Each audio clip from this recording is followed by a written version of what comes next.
আপনাদের স্বাগত জানাই আমি আমার কথা শোনার জন্য। সরকারের কোন সিদ্ধান্ত কে নিচ্ছেন, কেন নিচ্ছেন, কতটা যৌক্তিক সিদ্ধান্ত নিচ্ছেন, এসব নিয়ে নানা প্রশ্ন। ইতিমধ্যেই অপারেশন ডেভিল হান্ট শুরু হয়েছে। আপনারা জানেন স্বরাষ্ট্র মন্ত্রণালয় এই উদ্যোগ নিয়েছে, যৌথ বাহিনী অভিযান পরিচালনা করছে, অনেকেই গ্রেপ্তার করা হয়েছে। স্বরাষ্ট্র মন্ত্রণালয়ের পক্ষ থেকে একটা ব্রিফিং এ বলা হয়েছিল রোববারে যে যেসব দেশে বিপ্লব হয়েছে সেখানে পরাজিত শক্তিকে কেউ রাখেনি। আমরা অতটা অমানবিক হতে পারিনি, পরাজিত ফ্যাসিস্ট শক্তির মতো আমরা অমানবিক ও নির্দয় হতে পারিনি, কারণ মানবাধিকারের জন্য জুলাই আগস্টে আন্দোলন এবং অভ্যুত্থান হয়েছে। কথাটা খুবই সুন্দর, তবে একটা বিষয় মাথায় রাখতে হবে যে ইতিমধ্যে কেস করতে শুরু করেছে। যে সময়টাতে এই অপারেশন ডেভিল হান্টের ঘোষণা দেওয়া হয়েছে সেই সময় দেশে বেশ কিছু অরাজক ঘটনা ঘটেছে। তার পাল্টাপাল্টি কিছু ঘটনার সূচনা যখন হয়েছে বা লক্ষণ যখন দেখা গিয়েছে তখনই কিন্তু অপারেশন ডেভিল হান্ট শুরু হয়েছে। এবং পৃষ্ঠটা সে কারণেই যে এর আগে যে অনাচারগুলো ঘটলো সারা দেশে সেগুলোকে প্রতিরোধ করবার, জানমাল রক্ষা করবার কোনো চেষ্টা কেন স্বরাষ্ট্র মন্ত্রণালয় উদ্যোগ নিল না, সেটা অনেকের মধ্যেই নানা সন্দেহ তৈরি করেছে। আর বাংলাদেশে এই ধরনের অপারেশন, সেই অপারেশন গ্রিন হার্ট থেকে শুরু করে তারা আগে করে নানা নাম দিয়ে অপারেশন গুলো নিয়ে কিন্তু নানা সময় নানা রকমের সন্দেহের অবকাশ তৈরি হচ্ছে, নানা রকমের প্রশ্ন উঠেছে এবং কিছু কিছু যৌক্তিক অভিযোগও তোলা হয়েছে বিভিন্ন মহল থেকে, মানবাধিকার সংগঠনগুলো থেকে, এবং সেগুলোর প্রমাণও মিলেছে। কিন্তু এখনো 5ই আগস্টে যে থানাগুলো থেকে লুট হয়ে যাওয়া অস্ত্র উদ্ধারের কোনো চেষ্টা দেখিনি। এতদিন এই অপারেশন কোথায় ছিল, কেন করা হলো না, সেই প্রশ্ন কিন্তু তোলাই যেতে পারে। এবং একটা কথা অনেকেই বলছেন যে মানবাধিকারের প্রশ্ন যখন তোলা হয় যে আইনই আছে তল্লাশি আটকের সময়, আইন ও নির্দেশনা ঠিক মতো মানলে সমস্যা হওয়ার কথা না। 5ই আগস্টের আগে থেকে সেনাবাহিনী মাঠে আছে আমরা জানি, এবং তাদের ম্যাজিস্ট্রেসি পাওয়ার দেওয়া হয়। দেশে চলমান যৌথ বাহিনীর অভিযানের মধ্যে কিন্তু অপারেশন ডেভিল হান্ট শুরু হয়েছে। আমরা চাই যে সরকার যেন এই বিষয়ে অত্যন্ত সতর্ক থাকেন যে কোনো মানবাধিকার পরিস্থিতি যেন খারাপের দিকে না যায়, কারো মানবাধিকার যেন লঙ্ঘন না হয়, এবং একই সঙ্গে এটা আমাদের প্রত্যাশা থাকবে যে পুরো বিষয়টা রাজনৈতিক উদ্দেশ্যের জন্য ব্যবহৃত না হয়। অনেকে বলতে পারেন যে রাজনৈতিক উদ্দেশ্যের কথা কেন বলছি, সরকারটা তো একটা নিরপেক্ষ সরকার, নির্দলীয় সরকার, এটা বলবার এখন খুব একটা সুযোগ আছে বলে মনে হয় না। কেননা ইতিমধ্যে সরকারে থাকা অনেকেই একটা বিশেষ দল গঠন করবার প্রক্রিয়ার সঙ্গে যুক্ত আছেন। যারা সেই দলে যুক্ত হবেন তাদের মধ্যে কেউ কেউ সরকার থেকে পদত্যাগ করবেন বলা হচ্ছে, কিন্তু এই প্রক্রিয়ার সঙ্গে যারা যুক্ত আছেন সবাই পদত্যাগ করবার সিদ্ধান্ত এখনো নিচ্ছেন না। আর এই প্রক্রিয়াটাকে সমর্থন যে সরকার প্রধান নিজেও করছেন সেটাও তার লন্ডনের ফাইন্যান্সিয়াল টাইমস পত্রিকার সঙ্গে ইন্টারভিউতে কিন্তু প্রকাশিত হয়েছে। সব মিলিয়ে সরকার ইতিমধ্যেই তার নিরপেক্ষতা প্রশ্নের মুখে ফেলে দিয়েছে। কিন্তু তারপর আমরা আশা করি যেহেতু সবার সমর্থনে সরকার আছে, নতুন কোনো জটিলতার মধ্যে আমরা যেতে চাই না।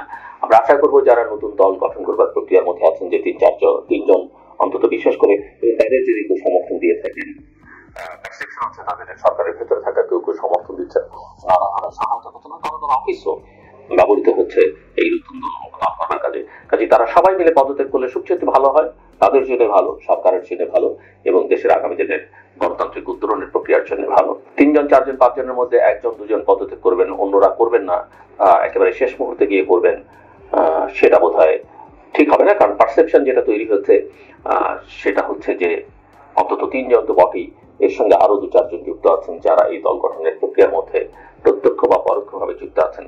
এবং এটা মাথায় রাখতে হবে যে রাজনীতিতে পারসেপশন ম্যাটার করে। আপনি ভালো বললেন কি খারাপ বললেন তাতে খুব বেশি যায় আসে না, পারসেপশনকে মানুষ কিভাবে নিচ্ছে, কিভাবে দেখছে, সেটা অত্যন্ত গুরুত্বপূর্ণ। এবং শুরু থেকেই জনগণ, রাজনৈতিক দলগুলো এটা কোনোভাবে অস্বীকার করবার কোনো সুযোগ নেই। যারা ক্ষমতা আছেন তারা অস্বীকার করতে পারবেন না যে সরকারকে সবাই সহযোগিতা করতে চেয়েছে, এখনো সবাই সহযোগিতা করতে চায়, এবং সহযোগিতা করবার চেষ্টাটা যতখানি লক্ষণীয়, সহযোগিতা দেওয়ার চেষ্টা তো ততখানি লক্ষণীয় নয়। কিন্তু সরকারের ভূমিকা দেখে এটা মনেই হয় যে অগ্রাধিকার ভিত্তিতে যে কাজগুলো তাদের করবার কথা সেসবের দিকে তাদের খুব একটা মনোযোগ নেই। এবং আমাদের উদ্বেগটা, উৎকণ্ঠাটা এই জায়গাটাতে যে কোনো কোনো ঘটনায় মনে হচ্ছে দেশে যেন সরকারের অস্তিত্ব নেই। বিশেষ করে সাম্প্রতিককালে 32 নম্বরের বাড়ি ভাঙচুর থেকে শুরু করে সারা দেশে যে তাণ্ডব হয়েছে তাতে সরকার, পুলিশ, সেনাবাহিনী কোনো কিছু ছিল এটা তারা প্রমাণ করতে পারেনি। পুলিশ বলেছে যে তারা চেষ্টা করেছেন, চেষ্টার কোনো লক্ষণ আমরা দেখিনি। সেনাবাহিনীকে আমরা 25 নম্বরে যেতে দেখেছি, আবার তাদের চলেও আসতে দেখেছি। কেন তারা গেলেন, কেন ফেরত আসলেন, তার কোনো সুস্পষ্ট ধারণা আমাদের কাছে নেই। তো আমরা যেটা দেখছি যে সরকারের কর্মকাণ্ডে কর্তৃত্ব বলি, দায়িত্ব বলি, এই দুটো বিষয়ের মধ্যে অসঙ্গতি রয়েছে, যথেষ্ট পরিমাণে অবহেলা রয়েছে, এবং এইসব ঘটনাবলীকে উস্কানি কথা হিসেবে যদি আমরা সাইকোপ্যাথ বিগত দিনে ক্ষমতায় থাকা অভিযুক্ত করি, তাহলে এখন যারা ক্ষমতা আছেন এইসব ঘটনায় তারা অনেকখানি আশকারা দিয়েছেন, সেটা বললে অত্যুক্তি হবে না। এবং ফেসবুকে যদি সরকারের সমর্থক হিসেবে পরিচিত লোকজন যারা কোনো ন্যায়সঙ্গত কথা বললে অনেকে হঠাৎ করে খুব ছাপিয়ে পড়ে, সেই আওয়ামী স্টাইলের মতোই নানাভাবে যে যুক্তিগুলো তারা তুলে ধরবার চেষ্টা করছেন, আমরা উপদেষ্টারা তাদের প্রতি সম্পূর্ণ শ্রদ্ধা রেখে বলছি যে ভাষায় তাদের যুক্তি তর্কগুলো তুলে ধরবার চেষ্টা করছেন, কথা বলছেন, কোনো কোনো সময় সেসবের মধ্যে বিরোধ তৈরি হচ্ছে, তাদের একজনের কথা সাথে আরেকজনের কথার আমরা মিল খুঁজে পাই না, এবং কোনো কোনো ক্ষেত্রে তাদের নিজেদের কথার মধ্যে যথেষ্ট পরিমাণে অসঙ্গতি, অর্থাৎ সকালের কথা বিকেলের কথাকে একসঙ্গে মেলানো যায় না। এবং এর একটা পরিণতি হচ্ছে যে আওয়ামী লীগকে বাংলাদেশ থেকে নিশ্চিহ্ন করবার ঘোষণা দিয়ে করা এই কাজগুলো আসলে আওয়ামী লীগের পুনর্বাসন এবং প্রত্যাবাসনের পথকে সুগম করছে। মানুষের এক ধরনের সহানুভূতি তৈরি হচ্ছে তাদের উপরে। এই ঘটনাগুলো যদি 5, 6, 7 অগাস্ট হতো, যৌক্তিক হতো না, কিন্তু মানুষ কিন্তু হয়তো স্পন্টেনিয়াস একটা ঘটনা হিসেবে মেনে নিত, এবং মানুষের অনেকের কাছে সেটা যৌক্তিক মনে হতো। কিন্তু 6 মাস পরে যখন আমাদের স্ট্যাবিলিটির পথে হাঁটতে হবে, গণতান্ত্রিক উত্তরণের পথে হাঁটতে হবে, তখন এগুলো একেবারেই গ্রহণযোগ্য নয়। এবং জুলাই আগস্টের এই গণ অভ্যুত্থানের ব্যক্ত যে বৈষম্যহীন বাংলাদেশের যে আকাঙ্ক্ষা বর্তমান সরকারের কার্যক্রমে তার প্রতিফলন দেখা যাচ্ছে। এই প্রশ্ন যদি কোতলের তার উত্তর হবে এক কথায় না, সেটা দেখা যাচ্ছে না, বরং বৈষম্য এবং নিপীড়নমূলক জবরদস্তি, মব জাস্টিস, নিপীড়নমূলক রাজনীতি, মানুষকে ভয় দেখানো, আতঙ্ক তৈরি করা, সৃজনশীল কর্মকাণ্ডের উপরে আক্রমণ করবার যে প্রবণতাগুলো তৈরি হয়েছে, তা পুরো গণ অভ্যুত্থানের আকাঙ্ক্ষার একটা বিপরীত।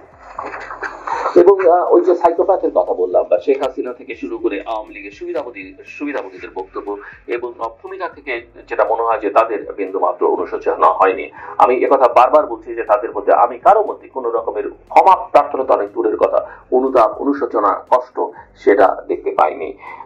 এবং তারা যদি কোনো ধরনের চক্রান্তের পথে যায়, বাংলাদেশের জনগণকে তা মোকাবেলা করতে হবে এবং আমাদের সবাইকে মিলে সেটা করতে হবে। কিন্তু সেটা মোকাবেলার নামে একটা বিশেষ গোষ্ঠী আবার তাদের নিজেদের রাজনৈতিক স্বার্থে যেটা করছেন, সেটা করতে থাকলে, অব্যাহত থাকলে জনগণকে কিন্তু আবার এক করা অনেক কঠিন হয়ে দাঁড়াবে। অর্থাৎ সেই চক্রান্ত মোকাবেলায়, শেখ হাসিনার বা তার দোসরদের চক্রান্ত মোকাবেলায় অন্তর্বর্তী সরকারের দায়িত্বটাই কিন্তু প্রধান। কিন্তু সরকারের মনোযোগহীনতার কারণে এবং এই সহিংসতা এবং অবৈষম্য বৃদ্ধির রাজনীতি যদি বাড়তে থাকে, বিভিন্নভাবে জনগণ যদি নিরাপত্তাহীনতার মধ্যে পড়তে থাকে, তাহলে সেই চক্রান্ত মোকাবেলা করা সহজ হবে না। মানুষ নানা কারণে অতিষ্ঠ, আইন শৃঙ্খলা পরিস্থিতি খুবই খারাপ, দেশের চুরি, ছিনতাই, ডাকাতি এগুলো বেড়ে গেছে, দ্রব্যমূল্যের ঊর্ধ্বগতি মানুষের জীবনকে অতিষ্ঠ করে তুলেছে। সো আইন শৃঙ্খলা পরিস্থিতি, হামলা, ভাঙচুর এই ঘটনাগুলো কমছে না, বরং সারা দেশ জুড়ে বাড়ছে। এ কারণে সব পর্যায়ে একটা নিরাপত্তাহীনতা তৈরি হচ্ছে, ফলে অন্তর্বর্তী সরকারের পক্ষে জনসমর্থন উল্লেখযোগ্য মাত্রায় কমছে, যেটা একেবারে উঁচুতে ছিল ধীরে ধীরে তলানিতে গিয়ে ঠেকছে। এবং অনেকেই বলছেন যে বিক্ষুব্ধ জনতা এইসব সহিংসতা করছে। এটা আমরা প্রধান উপদেষ্টার বিবৃতিতে দেখলাম, এটা আমরা সরকারের বক্তব্যে দেখলাম, কিন্তু বিক্ষুব্ধ জনতা নিজে কিছু করেনি। কিছু লোক এবং কিছু গোষ্ঠী দেশের ভেতর থেকে বাইরে থেকে পরিকল্পিত এবং উদ্দেশ্যমূলক ভাবে এই জনগণকে প্ররোচিত করেছে, আশকারা দিয়েছে, উস্কানি দিয়েছে। এবং এদের মধ্যে কতজন জনগণের নিশ্চয়ই প্রত্যেকে জনগণের অংশ, কিন্তু জনতা বলতে আমরা যেটা বোঝাই সেটা কতটা, সেটা নিয়ে কিন্তু ভাববার যথেষ্ট অবকাশ রয়েছে। এবং এই রাজনীতি এবং বিভিন্ন ধরনের সহিংসতা বা সংঘাত সৃষ্টির পেছনে দেশি বিদেশি নানা জনের ভূমিকা থাকতে পারে। আমি এই কথাগুলো ইঙ্গিত করবার চেষ্টা করছি, অনেকদিন ধরে বলবার চেষ্টা করছি। সো অপারেশন ডেভিল হান্টের প্রসঙ্গে যেটাতে আমি কথা শুরু করেছিলাম, যৌথ বাহিনীর ভূমিকায় পূর্বের ভূমিকার কথা কিন্তু আমাদের খুব সহজেই মনে পড়ে যায়, এবং বিভিন্ন সরকারের সময় যৌথ বাহিনীর এই ধরনের অপারেশনের রেকর্ডগুলো কিন্তু একেবারেই ভালো নয়। আওয়ামী লীগ আমলের যে পুরনো ফর্মুলা, সেই ফর্মুলাই এখন চলছে, সেই ফর্মুলা এখন মামলা হচ্ছে, সেই ফর্মুলাই আদালত, পুলিশ, যৌথ বাহিনী এদের যেভাবে ব্যবহার করা হচ্ছিল, এখনো সেই একই ধরনের তৎপরতা আমরা দেখতে পাচ্ছি, কথাবার্তার ধরনে একই রকম। প্রত্যেকে কাজ করবার সময় ভাবেন সরকারে যারা আছেন, বিশেষ করে ছাত্র নামে যারা আছেন, তারা কি ভাবছেন, তারা কি বলছেন, সরকারে বা সরকারের কাছাকাছি যারা আছেন, সেটা একটা গুরুত্বপূর্ণ বিষয় হয়ে দাঁড়িয়েছে। তো এখানে প্রতিষ্ঠানগুলো স্বাধীনভাবে কাজ করছে, সেটা বলা যাবে না।